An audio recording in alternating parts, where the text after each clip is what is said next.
이번에는 우리 강정수 블루닷 AI 연구센터장님과 함께하겠습니다. 안녕하세요. 안녕하세요. 예.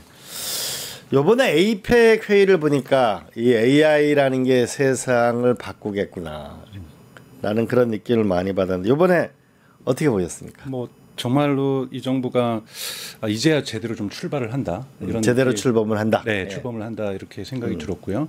그리고 또 이런 기세라는 게 있지 않습니까?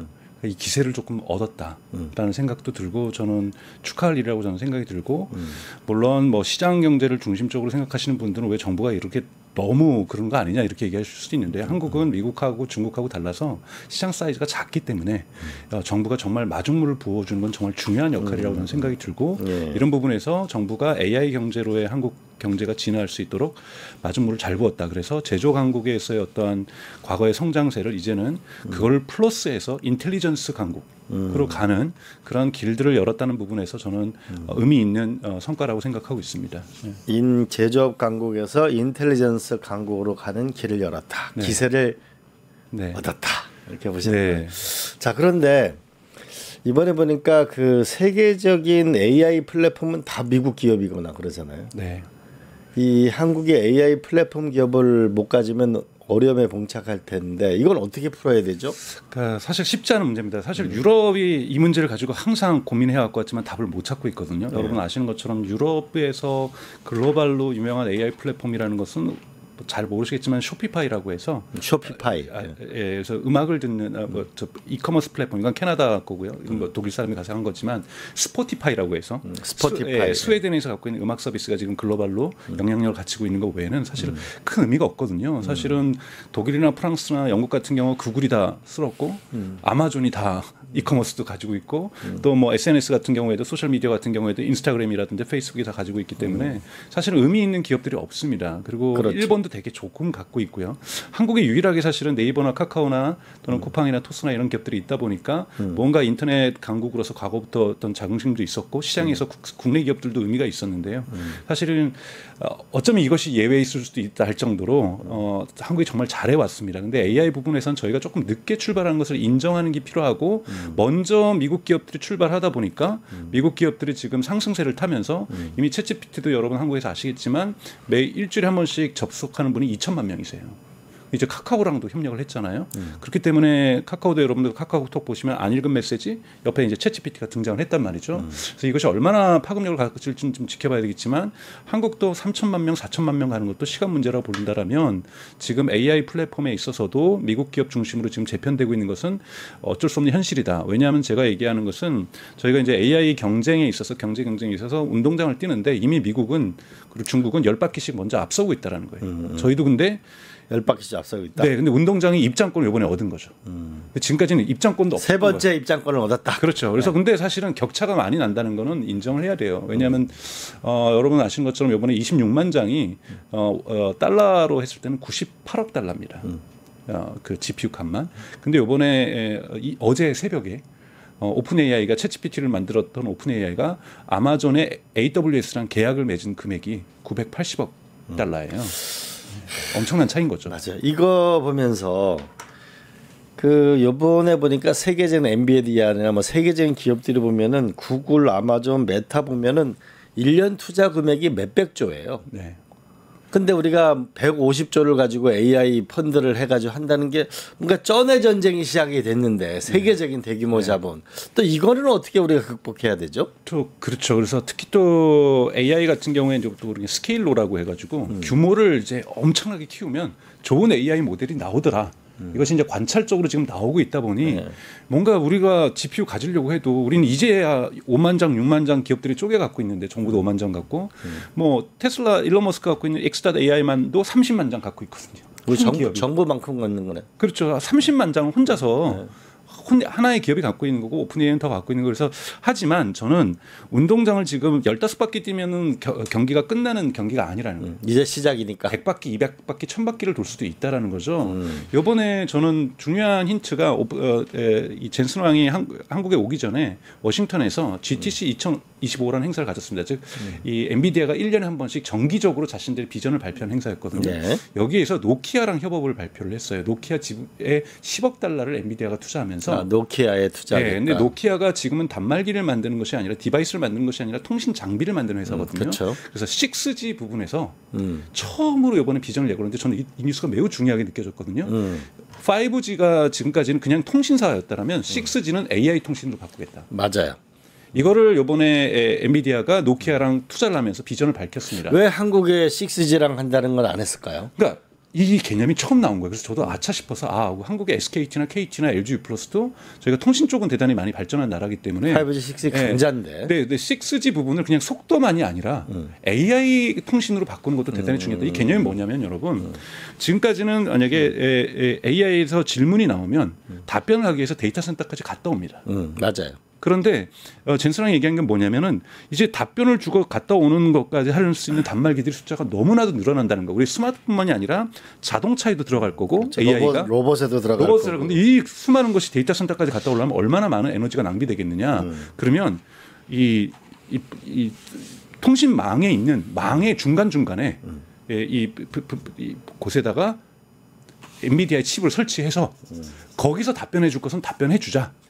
쉽게 얘기해서 우리 뇌까지 신경망이 갔다 올 필요가 없이 손과 발에도 조금만 뇌를 붙여놓자. 이게 굉장히 중요한 포인트 같아요. 앞으로 결국은 AI 시대에 제일 중요한 건 결국 6G가 있어야 된다. 네. 그 부분에서 우리가 앞서 나가는 줄 알았는데 젠슨 왕이 노키아랑 했다. 이거는 의미 있는 이야기네요. 그렇죠? 네, 그렇기 때문에 한국 같은 경우는 그런 부분도 좀 해볼 수가 있는 거고요. 그래서 저는 앞으로 해나갈 수 있는 부분이 많고 또 미중 간의 지정학적 갈등이 저는 미국의 공화당이나 민주당과 관계없이 계속해서 강화될 수밖에 없고 풀리지 않는 숙제. 어떨 때는 좀 화해하다가 어떨 때는 강화될 수밖에 없는 것이 양국 간의 어떠한 갈등 구조라고 저는 생각이 들어요. 근데 거기에 지정학적으로 한국이 풀어낼 수 있는 먹거리가 저는 있다라고 저는 생각이 들어요. 예를 들면 어떤 게 있을까요? 예를 들면 지금 미국은 사실 히토리 부분이 제가 지난번에도 말씀드렸지만 사실은 환경 오염 배출한다고 해서 중국으로 다 보냈던 거잖아요. 근데 이제 보니까 다 가지고 가고 있으니까 아무것도 못 하고 있는 건데요. 여러분 저희 데이터 센터에 한국에도 앞으로 지을 데이터 센터의 냉각기도 중국의 히토리가 없으면 못 짓습니다. 그렇죠. 그러면 언제까지 미국이 여기에 끌려가겠어요. 그러면 냉각 기술을 할 수 있는 프로펠러에 들어가는 자석도 한국이 만들 수 있어야 된다고 저는 생각이 들어요. 그러면서 중국이 가지고 있는 이후 AI 경제에서의 전략 자산에 대한 생산을 한국도 가져와야 된다는 거죠. 그러니까 AI의 전략, 미래의 전략 자산을 한국에 가져오도록 해야 된다. 네, 그럴 때 저는 틈새 그러면 비싸더라도 당분간은 살 거라는 거죠. 중국이 지금 앞서 나가는 것은 규모의 경제를 이뤄서 저렴하게 만드는 거거든요. 근데 당분간은 비싸더라도 미국이 선택할 수밖에 없다라는 거죠. 알겠습니다. 이런 부분에 기회가 전 있다라고 보고 있습니다. 그리고 또 하나는 우리가 그 챗GPT가 앞으로 구매 기능이 강화된다. 아, 네. 페이팔과 연동하고 즉시 결제 기능을 하고 월마트에 파트너십을 내년부터 해서 하겠다. 이러면 현재 네이버 부분은 검색 기능이 떨어지고 주로 이제 상거래 부분에서 이익이 나는데 네. 챗GPT나 이제 이런 데서 AI 플랫폼에서 구매를 일으키면 그러면 상거래에서 밀리면 이건 또 어떻게 우리는 대응해야 되죠? 그러니까 지금 챗GPT가 공격하고 있는 것은 미래의 로봇 산업이라든지 자율주행보다도 당장 먹거리를 얻을 수 있는 검색 시장에 들어오는 거고요. 그리고 하나 첫 번째는 검색 시장. 예, 들어오고 바로 이어서 미국의 아마존을 공격하고 있고 한국의 쿠팡과 네이버 스토어를 공격할 준비를 하고 있고요. 맞아요. 그러면서 또 소라라는 SNS도 시작을 해서 인스타그램과 그다음에 유튜브 쇼츠를 지금 공격하고 있는 거지 않습니까? 그래서 예. 기존의 먹거리에서 예. 이미 입증된 돈 먹거리를 자신들이 1위를 하겠다, 2위를 하겠다 이렇게 지금 내걸고 있는 거죠. 예. 그런데 이것이 미국에서도 보셔야 될 것은 아마존은 절대 같이 안 합니다. 왜냐하면 1위 사업자인데 그렇죠. 같이 고개 숙여가지고 챗GPT로 들어갈 이유가 없으니까 2위 사업자인 월마트가 들어가 버린 거잖아요. 그래서 한국에서는 쿠팡하고 네이버가 견고하기 때문에 쉽게 무너지지는 않겠지만 한국에도 여러분 근데 챗GPT를 발판 삼아서 쉽게 얘기해서 11번가나 SSG나 롯데온 같은 경우에는 포기하려고 했어요. 지금 너무나도 지금 쿠팡과 네이버 스토어의 기세가 세니까요. 그렇죠. 그러면 아마 저는 3위 사업자가 챗GPT랑 협업을 하면서 같이 공격을 들어오지 챗GPT가 직접적인 이커머스 플랫폼이 되지는 않을 거예요.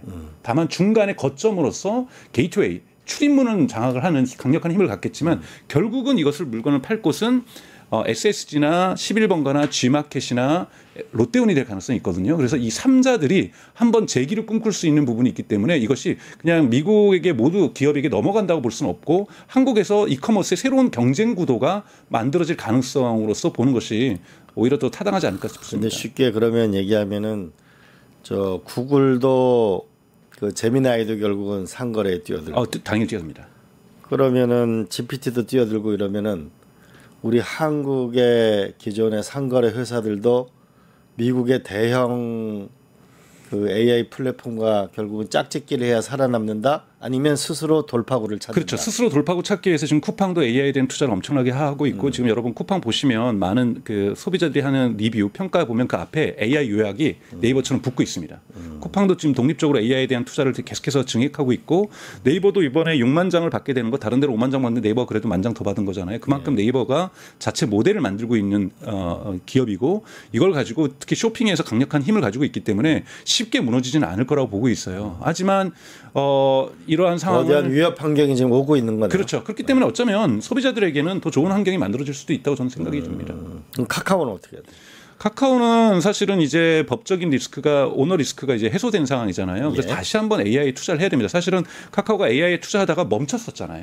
그 너무 가슴 아픈 일이죠. 네, 멈추고 사실 카카오 정도면 국민이 그렇게 키워낸 기업이면 AI 투자를 해주는 것이 기업의 사회적 책임이라고 보는데요. 그걸 안 했고 근데 이제 다시 할 거고 지금 챗GPT랑 저렇게 오래 갈 거라고 저는 보진 않아요. 지금 오픈 AI랑 완전히 협약을 한 거잖아요. 그렇죠. 그러다 보니까 뭐 데이터 센터도 필요 없죠. 오픈 AI가 데이터 센터를 운영하는 거니까요. 카카오는 빌려서 쓰는 거니까요. 그렇죠. 근데 본인들이 그렇게 AI에게 이제는 완전히 등 돌리고 과거의 기업으로 남을 것이냐 그렇게 될 수는 없기 때문에 아마 카카오도 새롭게 CEO의 법적 리스크가 해소된 상황에서는 강력하게 AI에 대한 새로운 드라이브를 걸지 않을까 이렇게 저는 예상하고 있습니다. 그러면은 이 우리나라도 뭔가 이 글로벌 AI와 경쟁하기 위한 어떤 전략을 세운다면 어떤 전략이 있을까요? 저는 다양한 플랫폼도 가능하다고 저는 생각이 들어요. 어떤 플랫폼이 그러니까 로블록스가 예를 들자면 잘 되고 있지 않습니까? 게임에서 사람들이 로블록스, 예. 이용자들이 직접 게임을 만들고 그러니까 한국이 웹툰이라든지 이런 문화 콘텐츠의 강국이 있습니다. 그러면 이런 문화 콘텐츠에 있어서 AI랑 접목된 플랫폼을 만든다든지 충분히 저는 해볼 수가 있다라고 저는 생각이. 예를 하나 든다면 로블록스 같은 경우에는 어떻게 하면? 그러면 예를 들면 네이버 웹툰이나 카카오 웹툰이 글로벌로 인기가 있지 않습니까? 카카오 그렇죠. 이게 세계적인 거죠. 그렇죠. 세계적인 서비스로 지금 흔히 말해서 만화라는 것이 웹툰이라는 것이 한국에만 있다가 이제 글로벌로 가서 의미 있는 서비스가 되고 있다는 거죠. 그럼 이 부분을 AI랑 결합을 시키면서 우리가 유저 제너레이티드 컨텐츠가 나오면서 유튜브가 성장한 거잖아요. 그렇죠. 그럼 이용자들이 스토리만 쓰면 우리의 그 학습된 웹툰으로 웹툰을 만들 수 있게 해준다든지 웹툰으로 AI를 써서 웹툰을 잘 만들 수 있게 그렇죠. 하는 거. 마치 음악을 만드는 그렇죠. 것처럼. 이용자는 네. 텍스트만 입력하는 거죠. 스토리에 대한 상상력만 있으면 우리가 웹툰으로서 그들의 웹툰을 하나 만들어줘서 여기에 대한 IP를 만들어주고 전 세계적으로 글로벌로 유통시킬 수 있는 이런 것들을 만들어볼 수 있는 걸 좀 쉽게 구상할 수 있고요. 얘기하면 그러니까 우리가 갖고 있는 플랫폼 생각해보면 문화가 강국이니까 맞습니다. 네이버나 카카오의 웹툰, 웹 서비스, 그 웹소설 네. 이런 부분에 AI를 장착해가지고 세계적인 문화 플랫폼을 가질 수 있다. 그렇죠. 이렇게 보시는 그렇죠. 거네. 저는 음악도 마찬가지예요. K-팝에 유행하고 있고 나름대로 K-pop. 전 세계적으로 사랑을 받고 있기 때문에 K-팝적인 이러한 노래를 작사 작곡할 수 있는 부분들을 세계 시장에 열어준다든지 예. 그래서 그 IP로 더욱더 증폭된 무언가를 만든다든지 해서 저는 문화 사업과 AI가 결합되는 것이 글로벌 한국이 지금 현재 전 세계적으로 한국은 이제는 경제 강국보다는 문화 강국으로 많이 인식되고 문화 있죠. 분야에서의 AI 플랫폼이 세계적인 AI 플랫폼이 나올 수 있다. 이렇게 그렇죠. 보시는 아직까지 거네. 없거든요. 아, 그렇네요. 네, 네. 그렇기 때문에 충분히 이 부분은 해볼 수 있는 게임이 될 수 있다고 저는 생각이 들어요. 그럼 여기 문화 플랫폼을 만들 수 있는 씨앗을 보여줄 수 있는 게 우리가 K-팝이나 이런 노래가 있고 네이버, 네. 카카오의 웹툰, 웹소설이라는 그렇죠. 플랫폼이 있는 거죠. 그렇죠. 네이버, 카카오도 잘할 수 있고요. 사실은 뭐 지금 있는 한국의 엔터테인먼트 기업이 사실은 규모가 작지가 않잖아요. 그리고 재정적 여유도 많습니다. 투자의 여력도 있고 다만 몇 개 기업을 빼놓고는 이제 테크놀로지 쪽으로 친화적이지가 않죠. 그래서 엔터테인먼트를 테크놀로지 친화적인 기업으로 진화시킬 필요가 저는 있다라고 저는 생각이 하긴 들고 넷플릭스도 보니까 컨텐츠를 만드는 CEO가 있고 네. 기술 CEO가 있고 맞습니다. 그래서 좀 이런 부분에서 국가가 좀 지원하거나 방향을 좀 잡아주는 노력들도 좀 필요하다고 저는 생각이 들어요. 어떤 지원을 하면 될까요? 그러니까 예를 들자면 거기는 AI 인재를 어떻게 구해야 될지 어디서부터 시작해야 될지 사실은 전혀 사실은 시작도 못 하고 있거든요. 네. 사실 AI 툴들을 쓰긴 썼어요. CJ 같은 경우에서도 뭐 드라마를 만들 때 뭐 배경화면에 CG를 갖다가 좀 AI로 대체한다든지 이런 부분들은 좀 존재하고 있었습니다. 방송 기술이나 이런 부분에서. 하지만 이런 플랫폼을 만들어 본다라는 것은 익숙하지 않은데요. 네. 지금 플랫폼 같은 경우는 팬덤 현상에 있어서 플랫폼이 이미 있어요. 글로벌로. 각각에. 예. 거기에 AI를 결합시켜서 그 플랫폼을 진화시켜 본다든지 그냥 굿즈라든지 뭐 이런 걸 팔면서 돈을 버는 수단으로만 이 플랫폼을 이용하는 것이 아니라 정말 이용자들이 참여하면서 스토리와 스토리의 힘으로 K-팝을 만들어내거나 K-웹툰을 만들어내는 쪽으로 유도해내는 것들 저는 충분히 가능하기 때문에 이런 방향과 이런 데 대한 기술적 지원들 여기도 GPU 없는 건 마찬가지인 거고요. AI 모델을 어떻게 써야 될지 어떤 방향을 잡아야 될지 이러한 파트너 잡기, 페어링 이런 기술적인 파트너 이런 부분들 저는 충분히 고민할 수가 있는 거고요. 예를 들면 국방도 지금 국방 AI 열심히 하려고 하면서 처음으로 스타트업들과 같이 협력하려고 하고 있거든요. 왜냐하면 지금 조달법들을 바꿔가면서요. 그러면 시장에 신호를 줘야 되거든요. 여러분들 스타트업들 우리가 여러분들하고 같이 하겠습니다. 예. 우리가 다 하는 것이 아니라 그러니까 여러분들 우리랑 같이 할 수 있는 아이디어를 갖고 오시면 우리가 투자도 하겠고 같이 한번 성장도 하고 여기에 국가가 투자하는 모태펀드도 좀 들어올 수도 있는 거고요.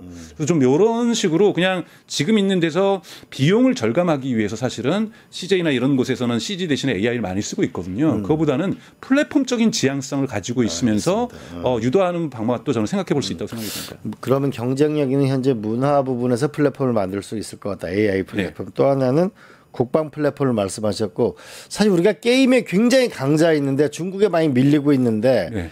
이 부분에 AI가 결합되게 되면 또 세계적인 플랫폼을 만들 수도 맞습니다. 있다. 네. 이렇게 보시는 건가요? 그것도 가능합니다. 요즘 게임 같은 경우에도 전 세계적인 트렌드가 개발자들 적게 고용하고 CG도 AI로 많이 위탁을 하는 거거든요. 예. 게임도 스토리를 만들면 로블록스 같은 경우 만들어주는데 사실은 그래픽이 조금은 어설프거든요. 예. 이런 부분들은 한국적인 좀 그래픽 파워를 이용할 수가 있는 거고 과거의 배경들을 이용할 수가 있는 거기 때문에 충분히 가능한 시나리오일 수가 있습니다. 그런데 게임까지 가기 위해서는 사실은 이 물리 AI, 피지컬 AI 부분에 대한 능력도 좀 갖고 있어야 되는데요. 여러 가지 기술적 제약은 있지만 충분히 목표를 세우고 간다라면 그런 기술적 제약에 대한 제약들을 뛰어넘으면서 저는 갈 수가 있기 때문에 좀 그런 식으로 크게 글로벌 문화 플랫폼이 되겠다, 컬처 플랫폼이 되겠다라는 부분으로 목표 설정한다라면 해볼 수 있는 것들이 너무 많다고 저는 생각이 듭니다. AI 국방도 조금 한국이 늦었거든요. 우크라이나 전쟁에서 사실은 지난 3년간 지난 정부에 있으면서 사실은 전쟁이 있어서 여러분 항상 전쟁이 나면 과거에는 이렇게 국방 쪽 관계자도 가지만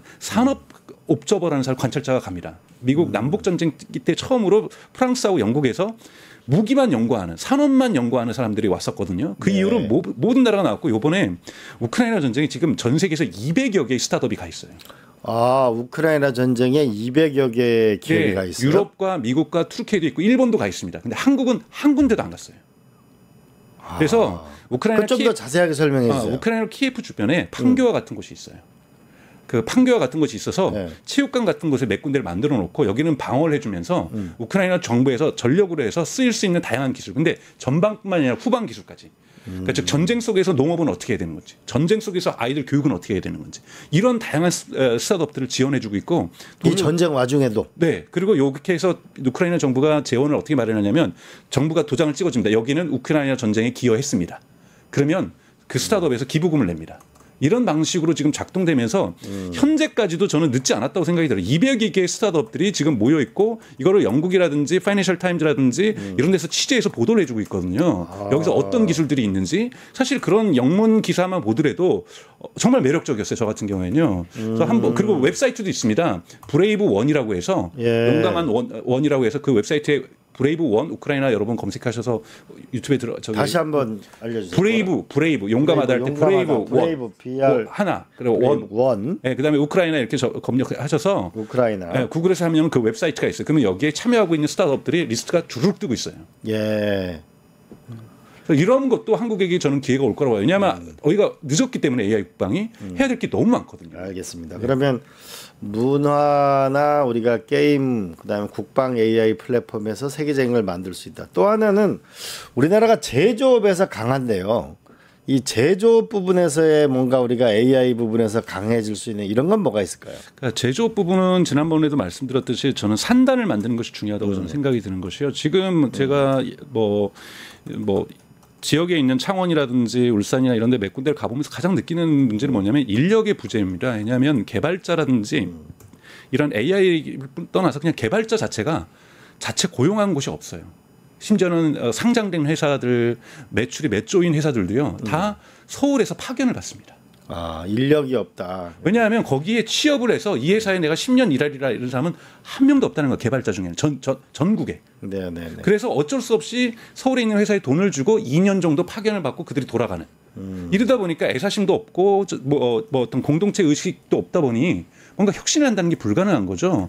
이걸 풀 수 있는 건요. 지역에 있는 공과대학을 발전시킬 수밖에 저는 없다고 저는 생각이 들어요. 지역에 있는 공과대학을 발전시켜야 한다. 그래요, 그렇죠. 왜냐하면 이것이 알리바바나 딥시크도 그렇게 나온 거죠. 그러니까 거기 지역이 사실은 스스로 상저에 있는 알리바바하고. 네, 맞습니다. 거기에 대학에 보면 알리바바가 세운 연구소가 6개인가 있어요. 맞아요. 언론들이 보도하는 게 뭐냐면 여기가 스탠포드 대학을 지향했다고 얘기를 하잖아요. 스탠포드 대학이 기본적인 것은 산학협동입니다. 맞아요. 그래서 지금 황저우에 있는 그 대학교도 딥시크가 나온데도 다 이 산학협동이 잘 돼 있는 거잖아요. 그런데 우리는 다 서울 수도권에만 있는데 지역 공대랑 사실은 이 기업들과 매칭이 저는 실질적인 산학협력으로 있어야 된다는 건데 그 지향점에서 예를 들면 지난번에 말씀드렸던 로봇 산단이라든지 이런 식으로 국제적인 산단의 목표를 가지고 사실 지금 대구하고 광주에다가 뭐 AX 뭐 센터라는 거 뭐 만들잖아요. 5천억 6천억씩 주면서 근데 그냥 그거는 지원금 주는 거잖아요.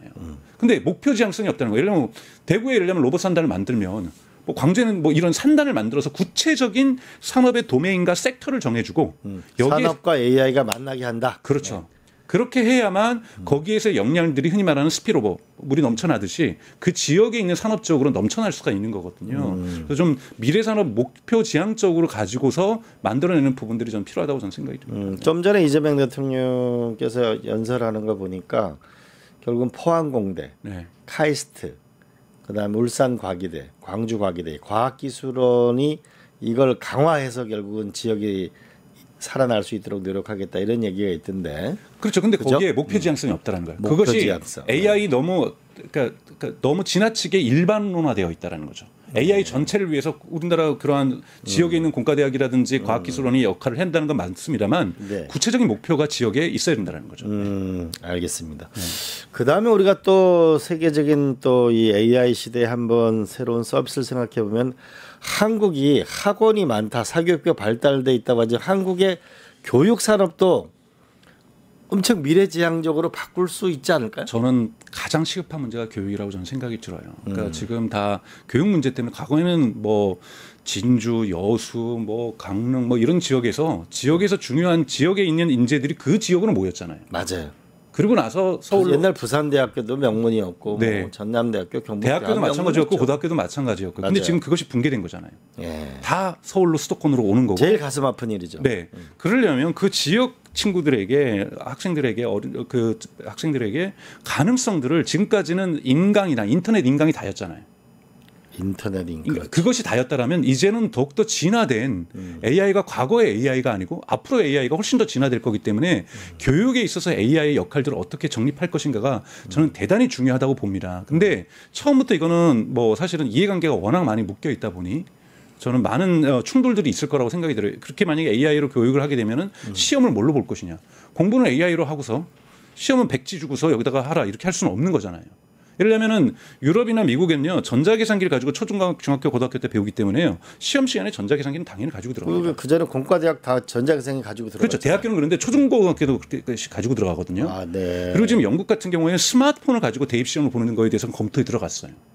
스마트폰을 가져가서 대입 시험을 봐요? 네, 왜냐하면 그걸 검토하고 있거든요. 아, 검토한다. 네, 왜냐하면 학생들이 이제 스마트폰이나 기계를 가지고서 AI를 가지고서 학습을 하기 시작했다라는 거예요. 그럼 GPT 가지고 가서 시험 보는 거예요? 그렇죠. 그러려면 교육의 내용이 바뀌어야 되는 겁니다. 그렇죠. 암기하는 건 이제 네, 저 같은 경우에도 이제 독일 가서 학부 1학년부터 다시 했는데 제가 이제 유명한 제 개인적인 일화는 루트 10이니까 4 곱하기 3이니까 2루트 3이라고 적어놨어요. 그랬더니 옆에 있는 독일 친구가 너 그거 어떻게 알았냐고.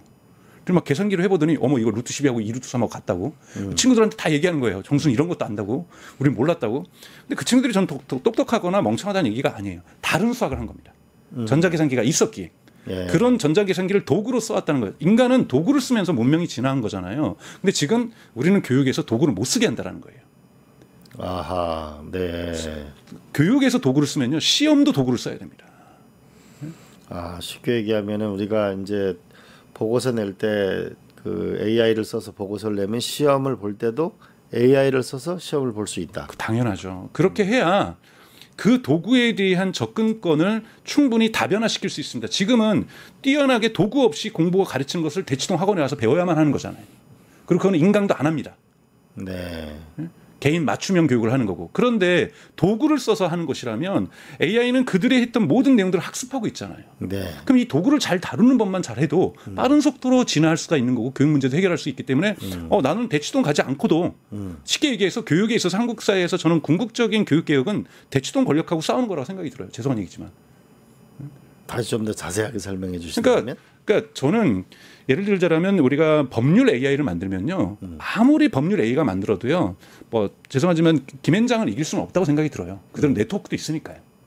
하지만 한 번도 법률 서비스 생각 못 해가지고 집에 법원 내서 편지가 오거나 검찰에서 편지 오면 손이 떨려가지고 편지도 못 읽는 사람이 한국 국민의 대다수입니다. 그들이 자신감이 생기는 거고 용기가 생기는 거거든요. 도와주는 법률 서비스가 있으니까요. 그러면 최소한 법으로부터 내가 모르기 때문에 쉽게 해서 안 배웠기 때문에 피해보는 일은 없어질 거라고 저는 생각이 들어요. 뛰어난 네트워크로 훌륭한 변호사는 없어도 이런 부분이 생기는 것 교육도 마찬가지죠. 판례 분석 같은 건 충분히 할 수 있겠네요. 그러니까요. 그러면 내가 이것을 겁먹을 필요 없다고 AI가 얘기를 해줄 거라는 거죠. 그러면서 법률적으로 모두가 법에 대해서 피해를 보지 않는 것이 만드는 게 좀 중요한 거고요. 교육도 마찬가지죠.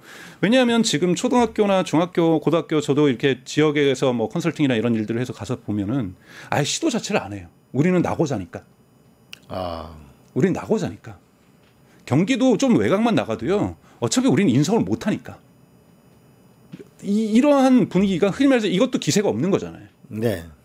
그런데 교육은요 기세가 있으면요 인간은 끊임없는 저는 의지에서 그로 뭉쳐 있는 것이 인간이라고 생각하거든요. 내가 해볼 수 있다라는 자신감만 있으면 할 수 있습니다. 근데 거기에 돈이 안 들어간다라는 거예요. 네. 지금까지는 모든 것은 특권은 돈과 관련되어 있어요. 저는 AI가 가장 해야 될 건 뭐냐면 특권을 해체하는 겁니다. AI가 특권을 해체하는 것이죠. 그러면서 접근성을 높여주는 거죠. 가난한 사람들에게 배우지 못한 사람들에게 지역으로 소외받았던 사람들에게 우리도 꼭 1등 안 해도 돼요. 우리가 1등 안 해도 되잖아요. 하지만 내가 공부를 못해서 피해를 보는 일이 있거나 법을 몰라서 피해를 보는 일이 있거나 돈이 없어서 피해를 보거나 이런 사회를 우리가 극복해야 되는 거죠. 저기 시골까지 AI로 누구나 다 접근이 가능하고 이런 교육 근본적 그렇죠. 환경을 만들어줘야 그러면서 목표를 내는 것은 이것이 여러분들 그래서 서울대 뭐 100명, 200명 보내는 게 목표가 아니다. 그렇잖아요. 우리가 자식들을 이렇게 좀 교육을 시킬 때 정말로 모두가 뛰어난 인재가 되는 게 아니라 교육을 못해서 못 배워서 피해보지는 않았으면 좋겠다는 마음이 있는 거잖아요. 1차적으로. 근데 그것도 구현을 못하고 있다는 거예요. 왜요? 기세가 없으니까. 예.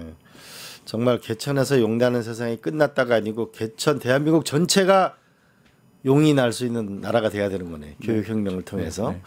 그다음에 또 하나는 어쨌든 의료 분야는 대한민국이 전 세계에서 강하잖아요. 네. 여기에 AI를 만들면 또 AI 플랫폼에 뭔가 새로운 걸 만들어낼 수는 없을까요? 두 가지가 있습니다. 하나는 의료는 이미 한국의 의료보험 제도가 잘 돼 있어서 사실은 의료 시설들이 많이 발전했고 이제 병원을 아프면 가는 문화들이 이제 만들어졌다고 저는 생각이 들어요. 그래서 처음에는 일반적인 상식에서 가장 지금 걱정되는 것은 흔히 말하는 영어로는 앵커 컨텐츠라고 하는데요. 자꾸 유튜브에서 잘못된 의학 정보나 건강 정보들이 너무 많다라는 거죠. 그런데 확인할 만한 것이 없어요. 이때 AI가 신뢰도일 수 있는 정보를 줘야 되고요. 지금 중국은 100여 명의 의사들이 AI가 답변하는 걸 검토하고 있더라고요. 100여 명의 의사는 어떤 사람들이에요? 그러니까 중국 정부에서 지원을 해준 사람들이죠. 해가지고 이 사람들이 일종의 명의네. 네, 이런 사람들이 AI 답변들을 테스트를 하고 있어요. 그러면서 맨 마지막엔 다 반드시 병원 가보라는 메시지는 붙습니다만 1차적으로 여기 물어보는 사람들은 뭐 의학 정보가 없는 사람들이겠죠. 소위 일종 AI 병원이네요. 네, 그러면서 병원은 가되 이거를 아프면 어느 병원을 가야 되는지 참고. 네, 참고인데 신뢰할 수 있게 해준다는 거죠. 명의가 거기 붙어가지고 그렇죠. 신뢰할 수 있게 해주면 100여 명 정도가 붙어서 네. 소위 챗GPT 뭐 이런데 인건 물어보면 그게 맞나 틀리나 이런 게 그 정확하게 의학 정보를 알려주는 현업에 거죠. 계시는 분들이 예. 검토하고 정리하는 거네요. 그렇죠. 네이버의 지식인도 사실 그런 면이 있잖아요. 근데 그런 부분들이 있으면 어르신들이 물어볼 수가 있거든요. 이러면서 정확한 의학 정보를 가질 수 있다는 부분에서 그러니까 신뢰할 수 있는 의학 정보에 대한 확산들이 대단히 중요하다라는 거고요. 두 번째는 이제 의학이 전개하면서 저는 한 10년 뒤에는 의사 혼자 인간을 수술하는 일은 없을 거라고 봐요. 의사 혼자 수술하는 일이 없을 것이다. 네, 로봇과 같이 일하고 AI와 함께 의사가 수술을 하면서 수술의 확률들을 높여낼 거라고 봐요. 그러니까 즉 바이오 테크놀로지 만들어서 신약 개발하는 것도 중요하죠. 이건 국가 차원이나 기업 차원에서 할 일이죠. 떼돈을 버는 거니까 기업이 열심히 할 거라고 봐요. 그런데 이제 병원 같은 데에 의학 관련돼서 흔히 말하는 정밀 로봇 수술이라고 얘기를 하죠. 이 부분도 사실은 좀 더 키워내야 되는 부분은 이런 스타트업들이 지금 한국 병원들에도 좀 생기고 있어요. 국가 차원에서 이런 부분에 대한 지원이라든지 수술 로봇 이런 거 말씀하시는 그렇죠. 거네. 수술 로봇에 근데 사실은 외국 기업이 많이 의존하고 있거든요. 미국 기업이 많이 발전하고 있고요. 그래서 이 수술 로봇도 이게 로봇공학이 좋아야 되는 거거든요. 여기에 AI 좋아야 되고 근데 충분히 한국의 의료 기술이 좋기 때문에 의사들 분들 저 찾을 때도 저도 눈 수술할 때 4,000번 수술하신 분 찾아서 간 거거든요. 4,000번 수술하면 엄청난 노하우인 거잖아요. 그렇죠. 근데 이러한 노하우들이 AI로 들어오고 그리고 그것이 로봇공학하고 연결되면서 수술 로봇 하면은 한국에서 만든 로봇이 최고여야만 하는 거죠. 근데 지금은 미국이 최고라는 거죠. 제가 스탠퍼드 가 보니까 의과대학 의사분들하고 공대 교수님들하고 같이 랩에 있더라고. 그러니까 의사과학자, 그러니까 의사는 수술을 어떻게 하는지 알고, 그러니까 이 로봇 공학자는 또 의사와 협업을 하니까 이제 그런 것이 맞습니다. 그 의사과학자 이런 제도가 많이 생겨야 결국은 AI 그 의료 분야에서의 진화가 있겠네요, 그죠? 그렇죠. 그래서 사실은 뭐 뇌과학만 하더라도 노이로로지만 해도 요즘 컴퓨테이셔널 노이로로지가 뭐 미국이나 유럽에서 엄청나게 인기가 있는 것처럼 한국도 물론 뇌과학자분들이 있지만 사실 그 앞에 컴퓨테이셔널이 없는 거잖아요. 그래서 이런 부분들의 어떠한 새로운 신생 협업을 통하면서 이런 상호 학술적인 연구들도 이제는 많이 나와야 되고 여기에 대한 결과들이 전체적으로 사회 발전이나 경제 발전에 좀 기여할 수 있을 거라고 보고 있습니다. 뭐 셀바스 AI라는 게 부산 백병원의 AI 의료 음성 인식 솔루션을 공급하고 그랬네요. 재밌네요.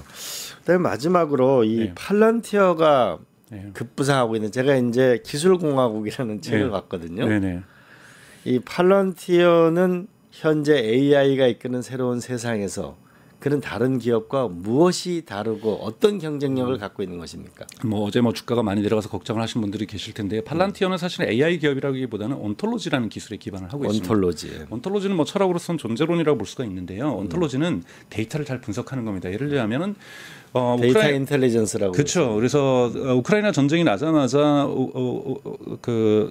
저기 팔란티어 CEO인 알렉스 카프가 젤렌스키를 방문하러 직접 갑니다. 현장에. 그래서 우리가 전쟁이 끝날 때까지 무상으로 지원해 줄 테니까 데이터를 모두 다 달라. 전방과 후방에 있는. 그러면서 사실은 팔란티어를 볼 때 비포 우크라이나 전쟁, 애프터 우크라이나 전쟁이라고 얘기를 합니다. 그 정도로 많은 데이터 속에서 관계를 본 거죠. 예를 들자면 러시아 탱크가 하나가 포착이 됐다. 그럼 저것은 훈련하기 위한 러시아 탱크의 이동일까? 공격하기 위한 것일까? 그러려면 어떻게 봐야 되냐면 데이터와 데이터의 관계를 봐야 됩니다. 그 옆에 그 보급형 차량들은 어디에 있는가?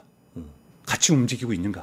그럼 이거는 공격을 위한 것이고 보급형 차량은 아무데도 보이지 않는다? 그러면 이 탱크는 혼자서 관계 속에서 훈련용이라고 해석할 수가 있는 거죠. 그러니까 똑같은 탱크라도 다른 그 데이터와 관계 속에서 의미가 달라진 것, 이거를 찾아내는 것을 온톨로지라고 얘기를 합니다.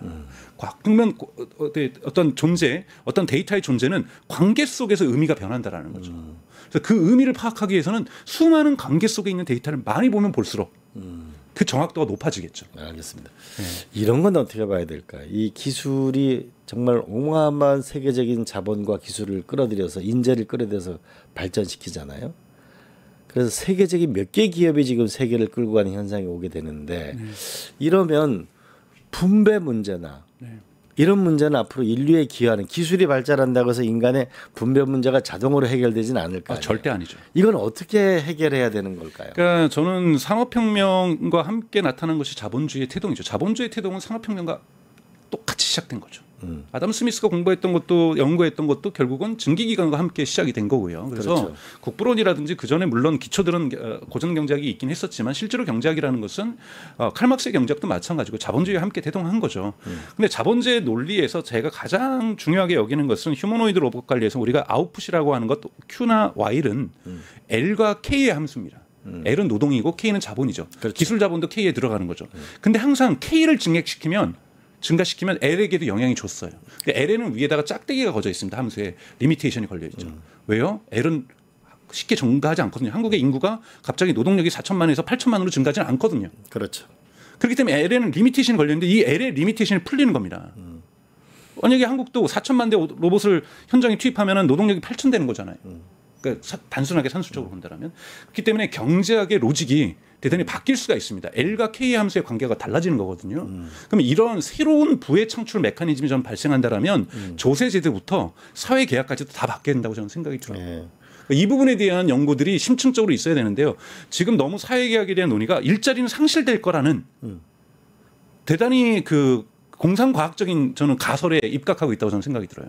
엠피리컬하게 그러니까 이 실증 연구를 보면은 작년에 노벨 경제학상을 받았던 데렌 에이스모글루 같은 경우에도 기술을 왜 실패하는가라는 책 씁니다. 네, 맞습니다. 그래서 그분 같은 경우도 기술이라는 것은 일자리를 증폭시키는 역할과 감소시키는 역할을 두 가지가 있는 거고 이것이 정치적인 사회 계약에 있어서 그 힘이 싸우면서 일자리를 늘릴 수도 있고 줄일 수도 있다고 얘기를 하고 있거든요. 기술의 발전이 일자리를 늘릴 수도 있고 줄일 수도 있는 두 가지 힘을 동시에 갖고 있다는 정지인데 정치의 역할이 중요하다. 그렇죠. 네. 말했던 것처럼 그러면 앞으로 만들어질 기술력의 새로운 패러다임과 새로운 생산함수 속에서 어떻게 국가의 부를 국민의 부를 불평등을 줄여들이면서 정의로운 사회를 구현할 것인가 새로운 정의가 만들어져야 되는 거지. 새로운 사회 개혁과 새로운 정치 시스템이 필요하다 이런 얘기네요. 네, 그런데 그것이 공상과학적인 상상 속에서 디스토피아는 무조건 올 거야. AGI가 올 거니까 이렇게 가면 안 된다는 거예요. 생산함수는 어떻게 변할 것인지 여기에 대해서 구체적으로 접근하면서 구체적인 가설들이 좀 나와야 된다고 보고 있습니다.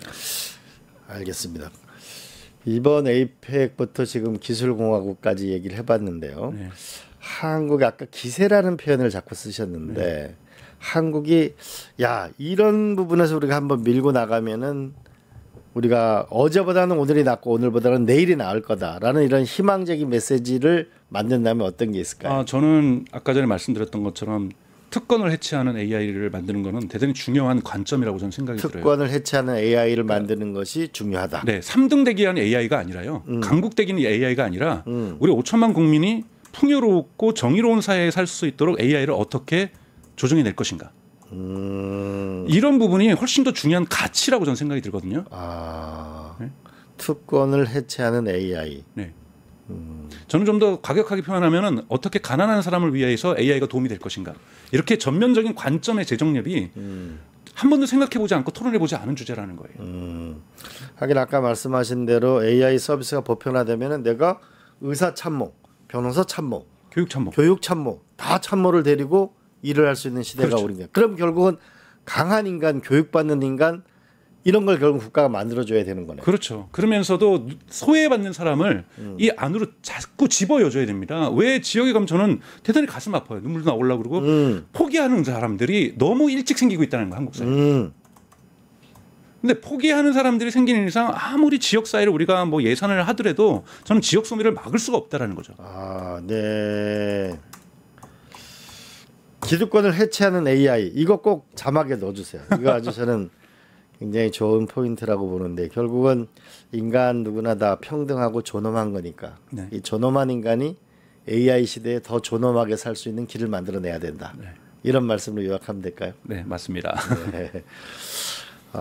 멋있는 얘기였습니다. 오늘은 강정수 블루닷컴 블루닷 AI 연구센터장과 이야기를 나눠봤는데요. 오늘 하나 그 영상을 한번 잠시 화면을 한번 보겠습니다.